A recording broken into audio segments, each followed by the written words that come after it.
Hi everyone, hi everyone, hi everyone. Thank you for joining us and welcome to the Tuesday's edition of Shagalinku. It's good to have you here again. And for everyone that will be joining us, we're streaming live in three destinations on Facebook, Shagalinku TV, on YouTube, Shagalinku TV, and on my personal page, Ambassador Emmanuel Dobari. Okay, so we're asking today, for those of you who have already seen the flyer, we're asking today how can we start or begin to save for the rainy day? No doubt the pandemic and the lockdown also did a whole lot to people's finances, businesses, and all that. So now that we're beginning to leave the new norm, how do we go about saving for the rainy day? I know there are two schools of thought. One field saving cash is not really feasible.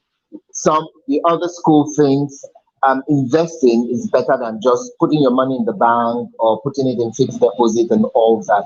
Anyway, I have my guest Kareem Jackson all the way from Philippine Island. He's a publisher, an author, a serial entrepreneur. He's also a broadcaster and a whole lot more. A multi-award winning businessman. So he'll be delving more into all that and talking to young people on what they can do to make sure that they stay put. The truth is, you never can get over prepared. You know, the pandemic hit everyone and took everyone by surprise.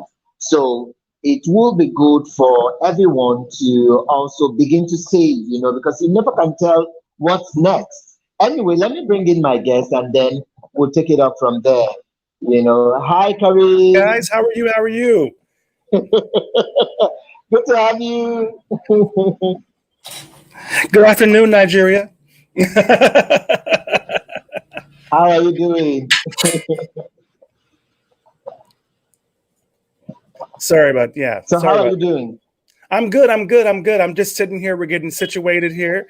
Really great topic show that you have tonight. I'm excited about this show. A lot of folks, especially during the pandemic, they realized and in the day that savings and didn't matter. The bling bling didn't matter. Those Gucci's didn't matter. It's like the poorest people came out of this the best. Unless you were really rich already, you got advantage. So I'm excited about this topic. I think it's a really great topic because I think a lot of folks, they do have that mixed, crazy interpretation of like what's important. I know that you must save for things that are important and things like that. And a lot of times you can have credit cards, you can have lines of credit, you can have things that you can liquidate. But I think it's overrated. And a lot of folks need to understand, okay, saving's great, but why are you spending so much? Like, why is it that you make all this money, you can't invest 1%, 2%, 10% of the money you earn into anything, whether it's a business or a car or business cards for yourself or a website. So at the end of the day, I think that investing as opposed to saving is where folks need to learn now what that really means because savings run out. Money depreciates. But if you would have invested in a small little business way back in the day, a little online shop or something like that, or even a little market, oh my God, during COVID, you could have boomed, right? I'm sorry. I took over this. I'm sorry about that. The True, side true. hustle, So baby. let's Invest Y- in Yeah, so yourself. let's start with the beginning. I know a lot of people feel investment is better than just taking your physical cash to the bank and doing fixed deposit and all that. What are the difference? Because some people who save money in the bank just feel, okay, you know what, I might invest in something and it will just go off. It may not work well. And those who are investing will say, you know what, you could put your money in the bank and they just wake up one morning, there'll be devaluation and then your money it's worth nothing like but the paper. I think there's a divide and indecision for some people. So, what are the two options, and why do you think one is bigger or greater than the other? I think that I'm gonna be very honest with you. I mean, I hope people out there don't hate on me for this. Just really understand. I'm 48. I've been doing this a long time. And I just really think that the word investing is really overrated because usually the bank is the one who benefits. Now, of course, it's great to have money in a bank. I mean, I have money in banks in order to have accounts. You'd have minimums and things like that. So besides the minimums, I don't really believe so much in investing in that way because I believe that when you make your money, you shouldn't spend it all to begin with. So you're not really investing. If you really get into the mindset that that's not your word, that's like the white man's Western bankers, give me your money because I can leverage your money for loans and make money off of your money type thing. The truth of it is, stop shopping, stop going out. If you make $1,000, why are you spending $1,000 or more? Like, what is that about? Like, why don't you spend 500 and you have money in the bank or you have money left over? And then a lot of people, that's hard to do. So if you invest in yourself, whether it's education, whether it's a small, really insignificant business, maybe you're an executive at your job, but you have like a little restaurant or a little canteen or a little bar somewhere that's nothing to you, but you can throw some money over there every single month. You look up and eventually it grows. And you don't need loans from the bank. You don't need any loans from the Better Business Bureau and things like that.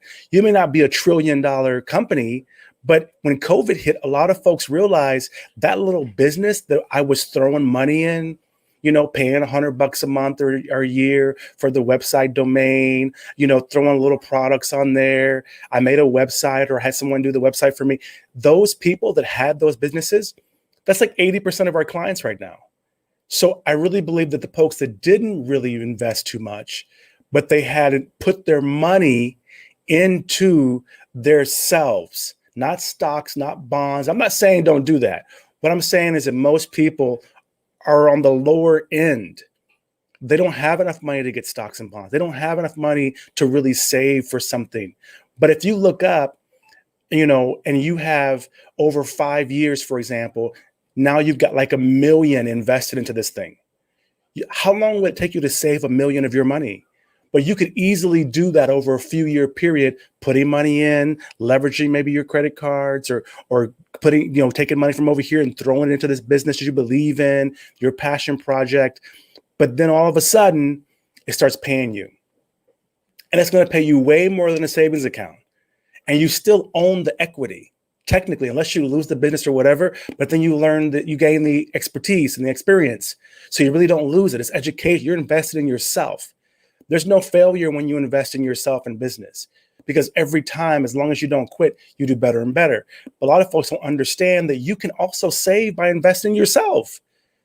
I'll just end with this, is that I have friends, for example, that have credit cards. Okay. And maybe they have had, and I learned this when my dad was very young. Okay. Back in the day, he filed bankruptcy when I was really, really young. And I had to go with him in the evening to sit in this lawyer's place when he was filing bankruptcy. And he was broke. He was, filing bankruptcy. Now, mind you, we weren't broke. We were at a big house, big cars, but we had to file bankruptcy because the business was failing. Right. So the lawyer one time had a client that was there before us, and then we waited and we were next. Right. And this client, had the same bills, credit card debts, things like that, debts, and went in. And when they were talking, because you could hear them talking, you'd be like, I'm a kid, right? I was playing, talking. All of their credit card debt was shopping, eating. I'd never done that. Like Christmas vacation, like, when you file bankruptcy in America, you go to the lawyer and to the judge to grant you this bankruptcy. You have to explain all of this stuff. Do you know what I'm saying? And I sat there listening, going, wow. And then my dad was bankruptcying buildings, advertising debt, marketing debt, salaries, and things that need to be reorganized, vehicles for delivery for the business and all of that stuff. And after the bankruptcy, right, my dad was still making money because he still owned the asset that was a bankruptcy. Whereas I learned with this other person that, wow, so if you would have, saved that money or invested it into something that was worthwhile, you would at least be able to get yourself out of the bankruptcy or have the assets after. But a lot of folks just shop with it. They don't invest or save. And I think that's the issue. But a lot of folks, if you know anything about business, you have a cousin with business, invest in what they're doing. Throw that little 20 or 30 or 50, help them out. Just like you would a little kid, when you hope when they grow up, they take care of you. The same with a business, or the same with yourself for a business. And I think a lot of Black people, they tell us save in their banks, put your money here with us, get our stocks and our bonds, but they don't show us how to have our own stocks and bonds for our own companies. And, they say, come to our corporations and spend all your money on Gucci, Prada, and all this and all that. But they never show you how to have your own brand, how to have your own business. They say, go online, get our app, go to our website, spend your money, put your credit card here, but they don't tell us, right, how to have our own websites or our own apps for our own situations. And I think during COVID, the few people, especially Black folks, that did do that over the years, oh my God, I think they really boomed. Things that I invested in 15 years ago came to fruition in COVID for me, that no one believed in, like websites I invested in, or the money that I spent making our first magazines digital, or the time that I spent doing videos that no one watched. You know what I mean? And all of a sudden during COVID, I was getting calls from people that I hadn't talked to in a decade. Politicians, diplomats, executive, rich people. And they were totally frozen. Like, you know what I mean? And they were like, well, how are you still living? How are you? I ain't got no, money from the government. I didn't get no bailout. I didn't get no stimulus check from America, So I think that a lot of folks need to switch now to understand, a lot of those savings and stocks went down, a lot of those things, but invest in yourself. And in Africa, you can have a little store at your house, right? You can have a little products at your place. There's so many things you can do more than America. You can, and I think that I'm not saying don't save. I'm just saying save it in you. And why are you, and even if you don't save or invest, why are you spending all your money every month? Why is the word saving always in our vocabulary? You know what I'm saying? Don't spend all your money. That's all that means is save. That's all savings means, right? Is don't spend every penny. And most people can't do that because the word throws them off. You know what I'm saying? It's not savings. You're not overspending, and I've got friends that are in crazy debt right now because they invested in things and now COVID hit and it's struggling, right? And they don't realize, no, how do you think these companies make this money? They leverage debt. It's not consumer debt, right? So it's like having a building that you own, and you got to pay a mortgage every month in the building. But if you get all the tenants in the building eventually, right, everyone's renting and paying on time, all of a sudden you're a millionaire overnight. But you got to struggle first. And a lot of folks don't understand is that, one, just stop spending so much. And then the word saving never has to come up into your brain because the money's just sitting there. It's not saved. Okay. But anyway, I'm sorry. Yeah. Let's take some messages here. So many messages are coming in. So in case you just joined us, this is the Tuesday's edition of Shagalinku. Please drop your comments in the comment section. We're live on YouTube and Facebook Live. It's Shagalinku TV. Search for us and you find us. And my guest is Kareem Jackson, all the way from Philippine Island. He's a Black American but lives in the Asian country. And do do also let us know where you're watching us from. It would be really nice as you drop a comment and you let us know where you're watching us from. So I took a few of these messages. This one is from Beatrice Annan. She's from Ghana. She says, great financial literacy is very crucial. Yeah. So Kareem, if you can see the second message she sent, please do read it and respond. Oh, is that Beatrice Annan? Hey, Beatrice, how are you doing, darling? Beatrice says asset owning is crucial. You cannot be financially independent when you spend so much on consumption. That's exactly what I'm saying. I don't even get how we were taught that. It's totally a Western white thing. You mean every penny that you get, you have got to spend it. You really can't, and I get if you're poor, I get the mentality of it. But remember, it's relative. I've had employees back in the day before I became the Milma CEO that right? That worked for me, as a maid or an assistant, like that in my businesses in the US before, but would have more money than me, Emmanuel. Something would happen, we'd go to a bar, the employees, they would have money. I'd be like, how you got money? You make less than me. But you know what? They didn't spend it all. And then I did. Luckily for me, I've always been in business, so I was spending and investing. So I learned how not to spend so much and just to live simply and to invest everything back into my business. But I really see a business as an asset. In America, it's a little easier than Africa and the Philippines and some countries because everything you put into a business in America, you can write off on your taxes. So typically that's how corporations in America, which are just people like me with corporations, it doesn't need to be a physical building anywhere, pay no taxes because ultimately we reinvest all of our money. And then eventually at the end of the 10 years or 5 years or 20 years, you can cash out and you can sell or you can do whatever. But yes, the assets that Beatrice was talking about is that people typically don't know what assets are, Beatrice. They really don't know the difference between assets and liabilities. They think the house that you live in is an asset. It's only an asset to the bank. I was in the U.S. Air Force for accounting, and I learned that in accounting, and it shocked me. I really was shocked, like, oh, so the person that lives in the house, it's a liability to them. Maybe if they rent a room or they have an apartment in the back, that's an asset. But then the house is not really an asset because you're living in the damn house. And then when you move out of the house and you rent the house out and there's a tenant in the house, then it becomes an asset. Or the bank that has the loan, it's an asset that they can depend on that money from you every month, or they go and take the house. And people don't realize the difference actually. So they never think, well, why would I buy one house? Unless you want to, of course. Why not just buy a fourplex, an apartment building?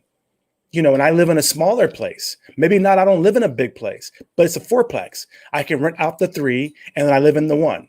Or rent out the ones in the bottom, I live in the whole top floor penthouse. We don't think that way automatically. And I think that's what Beatrice is talking about, things like that. Like, that's how you do it. You're still paying rent. You feel me? But that financial literacy changes the game to where you understand that no matter what you do, you should own it. And people in my company know that I overbrand. Anything we do, I put a brand on, I have a logo done, because eventually I've learned over the years, Emmanuel, that things come back. There's things that all of a sudden you thought, oh my God, that I didn't make any money before, I was ahead of my time.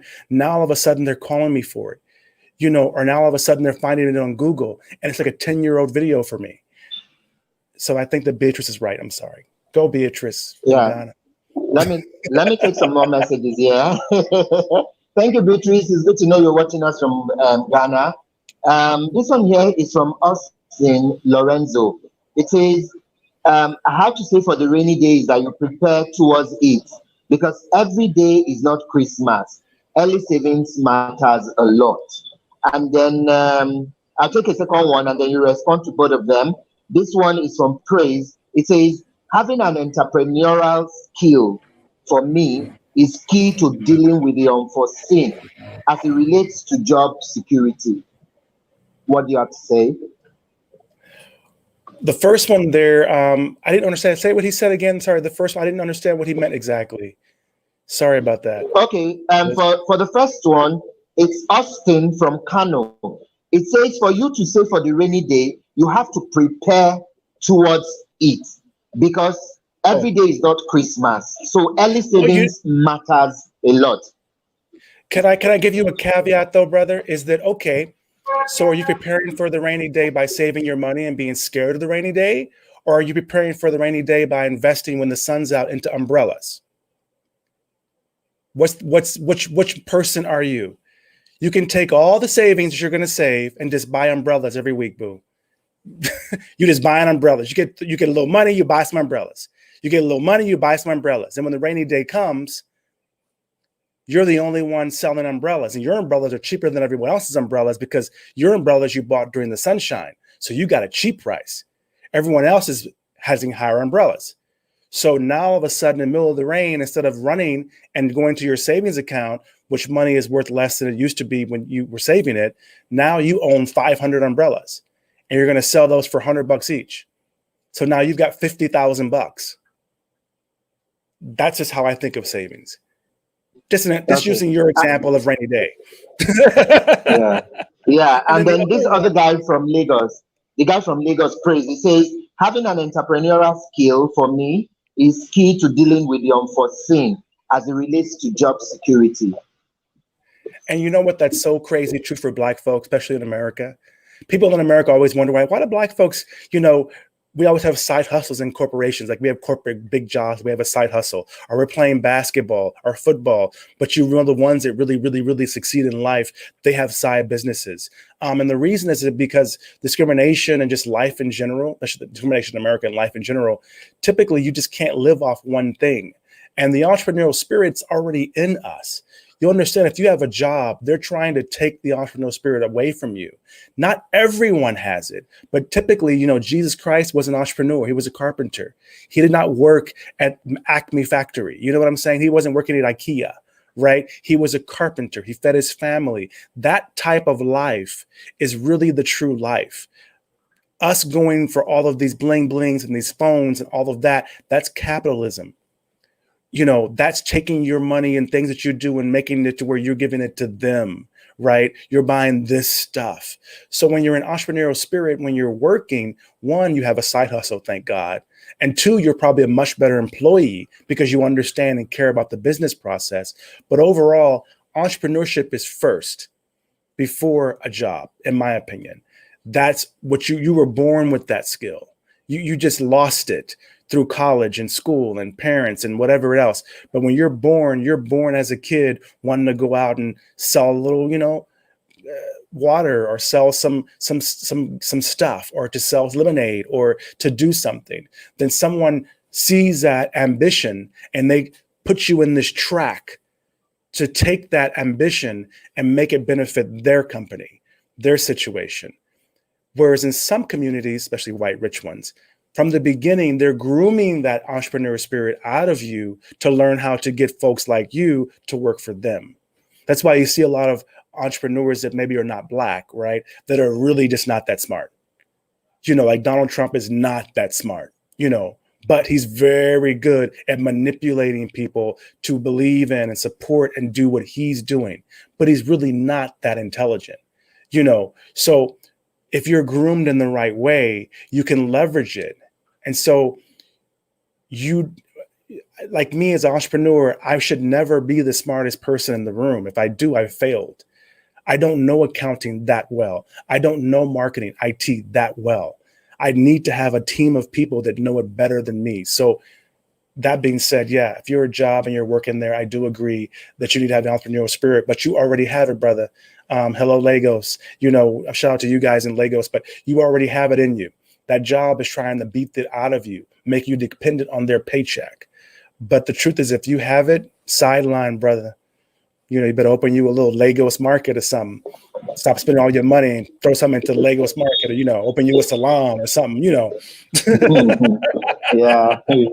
Okay, there's this other one here, Kareem. I guess it's from Asia. So if you could see it, Yes. just read it for us. Joe Chongson, how are you watching here? Kareem J. Jackson, thank you very much. Joe Chongson is one of the top IT guys in the Philippines, you guys. He's a data privacy officer as well, self-made person. You know, his story is really, really great. And I've known him and been partnered with him for over 10 years, about 10 years now. But true sign that, you know, you can change your family's whole legacy in one generation through business and of course, you know, education and hard work. Yeah, thank you, Joe, for watching all the way from Asia. So I'll come back here. I got some more messages here. Oh This my one says, Lord. hi, this one says, hi, my name is John. I'm watching all the way from New York. I'd like to ask your guest, Mr. Karim, that how do we begin to do all that now that the pandemic set virtually everyone behind? Should we start with saving and then taking it up for investment, or should we start investment and then take up savings later? Thank you, Johnson. Well, definitely you should start with investment first. You need to make money. So there's not going to be any money in savings. So you need to find things you can invest in, things you can do, which typically are yourself. In New York, shout out to you guys right now. Congratulations on, I think you got some new, you know, your numbers are down and you guys got some new politicians and all that great stuff there. So understand this too, brother, everyone's not broke. So I don't know what you do for a living and what your business is or what your goal is to do, but everyone is not broke. My business should do it's struggling because our clients are not liquid, but my overall business, if we can hold out and get through the situations that they have, we should have the best year ever. This year actually that we've had, and at least over the last decade. And a lot of friends of mine, the same thing, if they can survive, because the benefits are that the whole world is online. So now, like, I'm in Asia, he's in Nigeria, you're in New York City, and we're sharing knowledge. We couldn't have done this 2 years ago. You were too damn busy. I wasn't focused right on the States and what's going on, and always online like I was. And I don't think your brother Emmanuel even had a show 2 years ago. I could be wrong, Emmanuel. I know he's been singing, but I know that all of these things that are happening right now are benefits that came out of COVID. What happened was most Black people, I'm not sure if you're Black or not, but most Black people, we hadn't invested in the rainy day. We didn't own any umbrellas. We would always run out and buy a fabulous Burberry umbrella, but we would buy it when it was raining. It was fall. We didn't own any umbrellas. So the few that did, when COVID hit, and we didn't think it was going to be COVID, but my wake up call was 2008, the U.S. recession. That's when I lost everything. I outsourced everything. It saved my butt. I was able to bounce back and pivot, but I learned then. Remember, that was just America. So when I came to Asia, the Asian economy was booming, my God, in 2008. While in America, we were crazy in a recession. So I was able to see that flip coin and prepared for it. So now when this hit, I didn't think it was going to be COVID. I thought it was going to be another recession. I thought it was going to be automation, artificial intelligence. I thought something like that. But now all of a sudden, everyone's online. Teachers, everyone. So imagine those teachers that were already on TikTok, those schools that already had online courses, because they couldn't compete with the big boys. So now what happened was the flip is that now even celebrities all over the world, they're on YouTube. They're YouTubers now. So the YouTubers that were already there, they boomed. Look at Netflix. Oh my God, Netflix came out of fucking nowhere. Am I correct? Killed Hollywood. There's more Netflix movies in the last COVID than there is in Hollywood. Black Panther, was not filmed in Hollywood. So there's a lot of things that came out of it. When they were closed down, everybody went to Netflix. And Netflix is more diverse, more inclusive. They have multiple languages on Netflix. And they're in your home. And no one can go to a movie theater even yet. So, brother, I would say invest in yourself and what you do. If you don't do nothing, invest in someone you believe in out there. Small, slowly, but surely. But at the end of the day, the return on is going to be similar to the same. Help fund a business or fund yourself. I would say that. Yeah.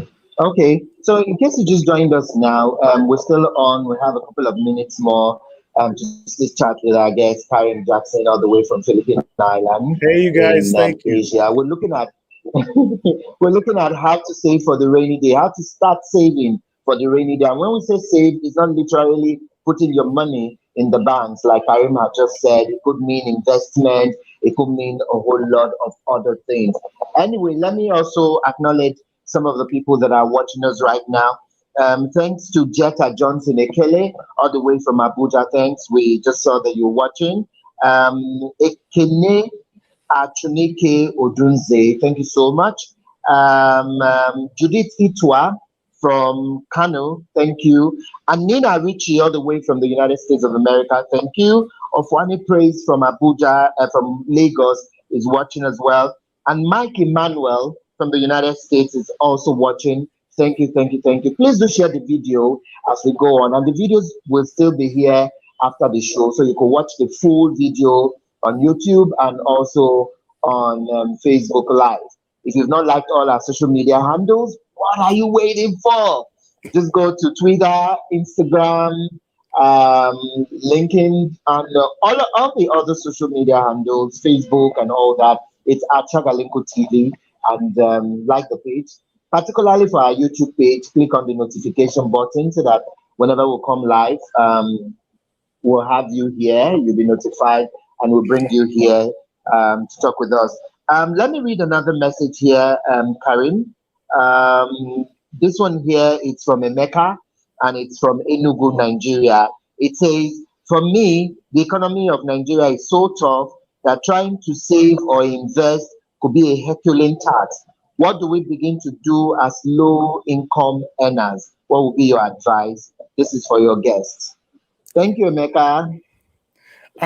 First of all, investing can be at any level that you're on. Um, Maybe you can only buy 2 umbrellas. You can't buy 100 or 200, but the formula is still the same. I believe that we all know that food is always very good thing to invest in. Meaning, if you invest your money, so when you go shopping, don't just buy food for your family. Maybe buy enough to make some extra food and sell in the neighborhood. That's how companies in America started. That's how they began. Kentucky Fried Chicken began that way. McDonald's began that way. Kenny Rogers Roasters began that way. If you go into any of these things, if you look at Patti LaBelle, we love her. She sells pies. Patti LaBelle has the most popular sweet potato pies in America. It's her pies. Who knew? But of course, that even though she's rich and she was successful, obviously sweet potato pies are not a rich person's thing. So before she made her money, she was making these pies. So as she grew, she pushed into this. So I think an easy thing that I see a lot of poor folks do that is a really great way to get you out there. If you have the money and you can do it, maybe put a barbecue grill in front of your house, maybe do home plates, cook food. But the whole point is not buying just what you need, being able to either need less and then share. So half of it you sell, half of it you eat. Maybe, but by the process, you learn marketing, you learn networking, you learn cooking, you learn all these things. You get a menu. It could be crazy simple. But if you're selling 5 or 10 plates every day or every week, technically you're invested in yourself. And if you're good at what you do and people like it, then you will grow. And if you do it that way, if it doesn't do well and you lose the business, technically you didn't lose anything because you were eating the food any damn way. You know what I'm saying? So I think that for sport people, look around the neighborhood, because the issue is that you having an entrepreneurial mind doesn't matter where you are. It's all relative. So even if you're in a poor area, but you're like one of the only restaurants, everyone goes there. They may have really cheap plates as opposed to beautiful, fabulous, expensive plates. But in the day, it's the same thing. And it may be clothes. It may be education for you. It may be to where, you can teach. You're at home. So you just charge, hey, you just give me whatever you can. I can teach you for 2 hours a day. I have a class for something. But in the day, you're at home anyway. You have the skill anyway. So go ahead and use that skill and turn that lifestyle that you have into business. That's really all that I see. That people don't really understand. Okay. Okay. So I'll take And this can I other say one this and I'll too, come back and Emmanuel? ask you this. I started with the car Sure. wash, bro. My first business that I ever had, I cut grass with a partner of mine where I'm from as a 6th grade student. Later, I had a car wash that eventually had a hangar with airplanes I could wash and boats I could wash. But I started on the side of a gas station washing cars. And I was the baddest black car washer in town. So I grew. I had the hip hop music. I had the sound. I was the only black person in the hood, in the neighborhood. So we grew, but I started very small. And it was on the side. I went to school. I was a young kid, but I started. And then it grew on its own. Okay. Yeah, fair enough. This other one here is from Aku Samsing. It says, I like how the guests are carefully selected and the insights from the previous episodes. Keep up the good job, Ambassador Emmanuel Tabari. Thank you, Samsung. Bravo, So Ambassador let me Emmanuel. yeah. So let me come to you, Karim. So where is the place of young people? Because these are a demographic that either they just finished school and not working yet, or they are in school and still dependent on their parents. How do they begin to also realize that no matter the level they are currently, they could do something else? So we found students who were working while in school, doing part-time jobs, hustling That's the here and best there, ones. you know. Yeah. So how do we begin to tell them? Because every time they say we are looking for a job, we're looking for a job. But the truth is, as a serial entrepreneur, there might be very good suggestions you might have for them. So for young people watching, what would be your word of advice to them? Well, one is if you're in school and you're just going to school, you're like a loser for real. Like for real. Like really, you have no sideline job. You have no side hustle. You're not doing anything. I understand if you need to study. I get the mentality, but at the end of the day, that's just not realistic.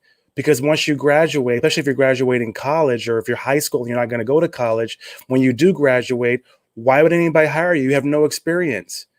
The key is you want experience. Even if you're in school and you work for free, you're not paying rent, you're not paying water, you're not paying for food, your parents are paying for your clothes.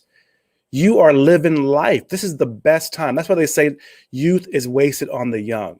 This is the time, if you're in IT, you do free websites for everybody in town. Because when you get out of school, one, you have more experience. Two, no one knows they were free. They just know that when you walk in the door and they're comparing you to the other 50 applicants that do websites, you've got 30 websites you've already done that you can show them. They're not going to say, oh, what did they pay for this? And even if you said it was free, they're like, well, damn, you're really smart. Okay, I got you.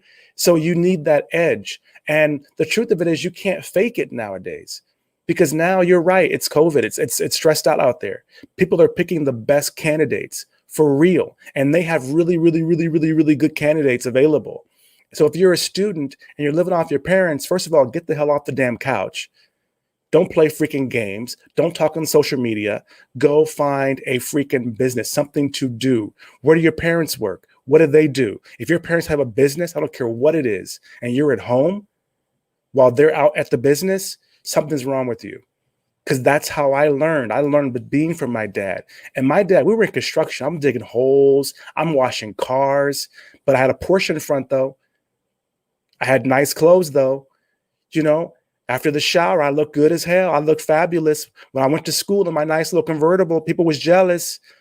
But they bullied me when I was in school washing cars. By the time I graduated school, I had a hangar where I'm cleaning airplanes, and there was an airport by my home in California, USA. Boats, there was a boating area. So when they would go through the highway, they would literally leave their boats, their cars, or whatever. So it grew on its own and became a business. And if your family does have a business, or they're in a job that you could go and hang out or help out or volunteer at, then you need to go do that. One, learn and see how other people are doing things, because white people, they learn by seeing. It's called osmosis. That's why they put their kids in the positions. That's why they only promote their own. And a lot of rich blacks do the same thing. You know, the vice president is the son of the so-and-so and so-and-so. But by default, he learns by being there. So if you have any access, go do it. If you don't have a job, okay, then go work somewhere for free. Volunteer. You're not working anyway. Go get experience, because eventually experience is what sets you apart. And no one ever asks how much you were paid for experience. Maybe they may ask you how much you make on your last job, and then you just say whatever you want to say, you know, but in the day, typically they don't, it's not how it is. And if you have an entrepreneurial spirit, then you're going to be able to go out and find a way to make money. You're going to figure it out. Nothing I can tell you on that one. You're going to see where the money is, how it's being spent, and then create something in that niche. Yes, sir. Did you mute your mic? No, I didn't. Hello. No, I'm okay. Oh no. Can you hear me? No, I unmuted. Can you hear me? Hello. You hear me? Hello, Kareem. Okay, so we'll still expect Kareem, and yes, keep your messages coming on the comment section. We'll be reading them. Thanks, Beatrice, for sending yours from Ghana, and to Joe Thompson, all the way from Asia, and the other ones that I've read on the other phone. Thank you so much. So we're still waiting for Kareem to join us. I think he lost his audio there. So Kareem, do join us back, and let's continue. So we're looking at how do we start saving for the rainy day? You know, what should we start doing? Saving money in the bank little by little, or taking the money and investing it in some kind of investments, you know, either in business, in properties, in joint efforts and all that. What do you think about that? Okay, once we have Kareem back, we'll be asking him to wrap up and let us know his final words. Hello, Kareem, can you hear me now? Hello, can you hear me? Am I there? Hello, The audio hello. is still not coming out, Kareem.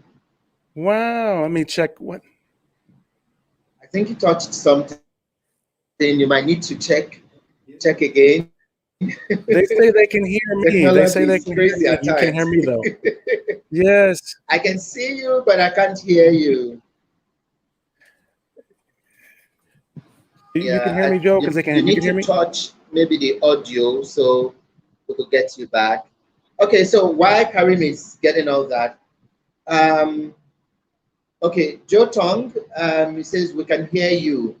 So if you can hear Karim, do let us know. But I can't hear him, so I don't know. I don't know. Thank you all the same. Okay.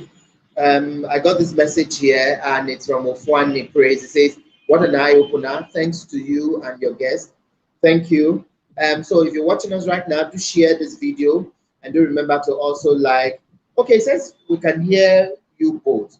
Okay, so Karen, come back. They said they can hear us both, even though I can't hear you. But we're actually wrapping up. So I need you when you come back to just let us know your final words.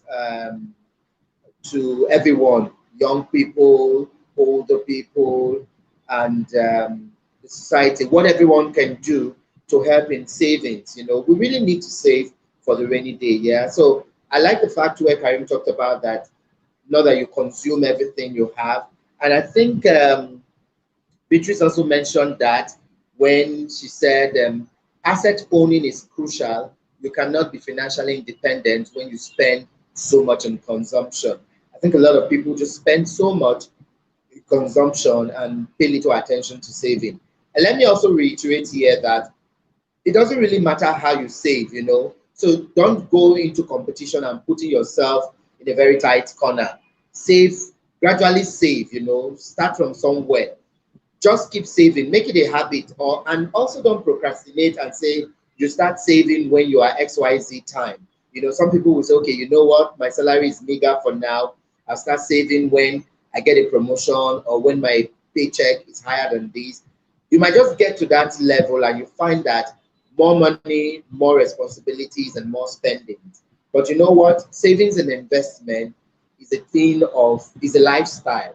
So what you don't save when you have little, you may find it hard to also save when you have more because to whom much is given, much is expected. And as you get more, you just find a way of, you just find so much more responsibilities everywhere. You know, you have siblings to take care of, aged parents, you know, you want to change your house from where you were living before to a bigger one, you want to change your car, you want to do all this. So there is so much responsibility coming up as you move on. So start from anywhere, start from somewhere.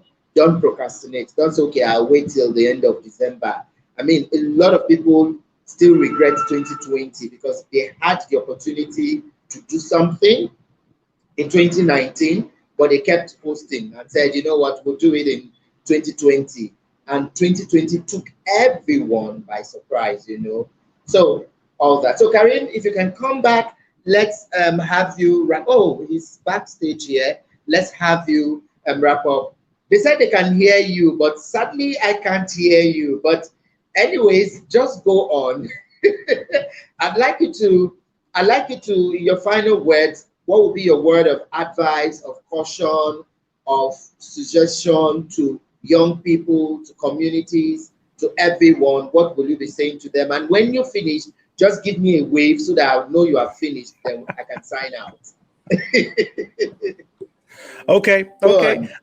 Um, I think that one thing that young people can understand is that I started when I was really young. My first business I had when I was in the sixth grade, elementary school. I cut grass in the neighborhood. Um, I didn't think of it as a business. I thought it was a sideline, something to do, but it was a business. And I learned. I had a partner. I learned business. I learned how to get the clients, sell the clients, get the money, and a lot of kids like in Africa, for example, or third world countries, second world countries, emerging countries, those kids know that stuff anyway, except for the spoiled kids who stay at home and things like that. But if you have that opportunity, go out there and get it. And for young people, even if you work for free, go and get experience.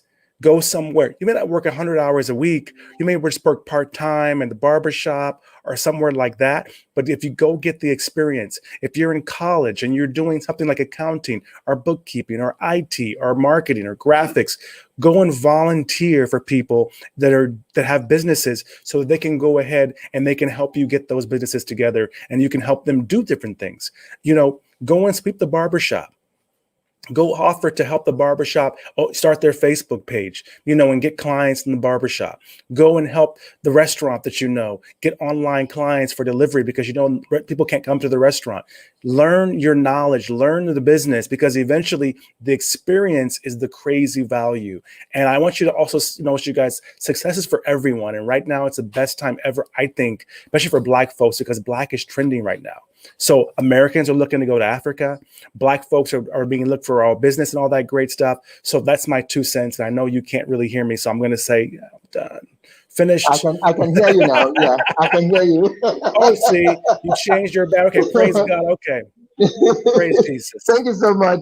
Yes, I've got a message here, and I'd like you to quickly respond to it as we wrap up. It says, "Hi, I'm watching you from Tanzania. I must say I've learned a lot from when you started at 2 o'clock. My question to your guest is, what can young girls do so they can, empower themselves other than waiting for relationships, for boyfriends and husbands to empower them?" This is from Jake in Tanzania. So Well, over hello, to you, Kareem. Tanzania. First of all, Tanzania, hello, love you guys. I got 2 godsons from Tanzania. I'm a big shout out to Bronco Dinero, the Dinero family there, and Ahmad Dinero in Tanzania. Love that. I love Black Panther. Oh my God, Kumatata. We all know Tanzania now. First of all, women are running the world right now, so let's not get that twisted. You don't have to wait for a man at all. You just got to go out and do something. And in a lot of ways, women are more groomed nowadays to make money because a lot of men don't know how to do laundry. They don't know how to sell things. They don't know how to keep up at the house. They don't know how to do any of that stuff. So at the end of the day, I think that women can have a very different situation where maybe have a laundry service where you wash clothes all around the neighborhood. That gets you kind of going. Then eventually, if you sell a lot and you get really good at it, get you another girl, empower her, have her next to you. Things like that can work. Obviously, I mentioned before cooking. So go ahead and try to figure out how can you make meals for the neighborhood. Maybe it's breakfast, maybe it's dinner, maybe it's lunch for the workers nearby, but go ahead and you can do that as well.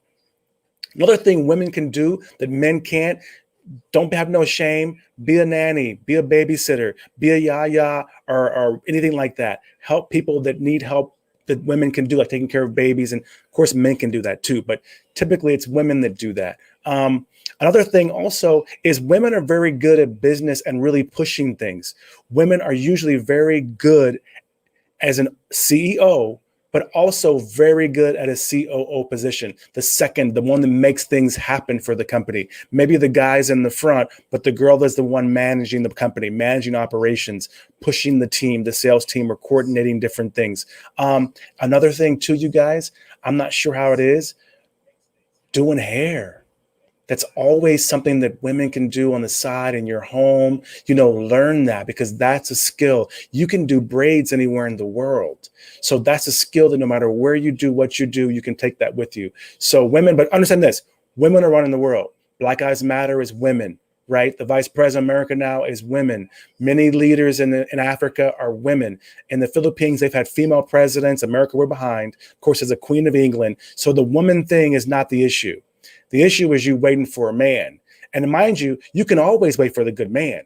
But if you're a woman who's got your stuff together, the level of man that you need, that you get when you get a man, raises up. So you're not waiting for a man. You're just working on you while you're doing that. And then by the time you get done investing in yourself and your soul and your skill, the dude that has to meet you and take care of you, he ain't gonna be the guy you would have met without doing anything. He gotta, buy you some more things and take care of you. And remember, if you don't need him, right, then it's true love, and he knows it's true love. True. That's my thing. Okay, so thank you so much, Karim Jackson. It's been really, really wonderful having you. Thank you, Tanzania, everybody. Thank you. Yeah, so thank you. Yeah, so I really want to thank everyone. This is the size of the program today. I want to thank everyone who joined us across the globe.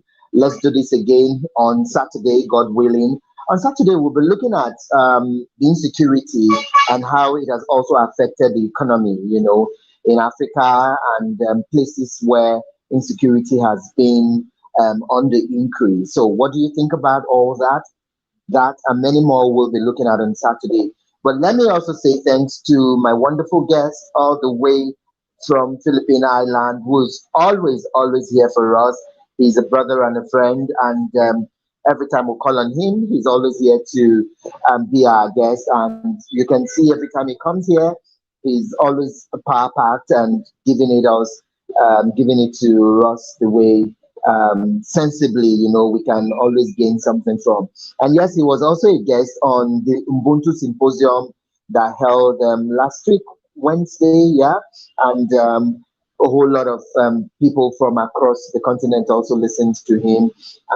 And they're still talking about that. When the video is ready, I'll send a link of the video, a copy of it to Kareem, so you could still watch and see what you did last week. Everyone is still commending you for that very wonderful discussion you had. You, Chief Ogbenyalo, Hajia, Merobello, the three wonderful speakers that we had at the Northwest Zone of the Ubuntu Symposium, local symposium held by Men Engage Nigeria, the Northwest Zone. Anyway, thank you all for joining. Everyone who joined from Ghana, Tanzania, Asia, London, US, Nigeria, Lagos, Enugu, everywhere. The video is still here, so you can watch after the show on YouTube and on Facebook. And do keep your comments coming, keep them going. That's where we get to know which guests to bring again, what topics to do, and all that. So thank you all for joining. My name is Emmanuel Gabari. Until I see you on Saturday, 2 p.m. West African time, for a fresh edition of the program Shagalinku TV. God bless you all and have a beautiful, beautiful day. Stay safe, stay healthy, and take care of yourself. Bye bye.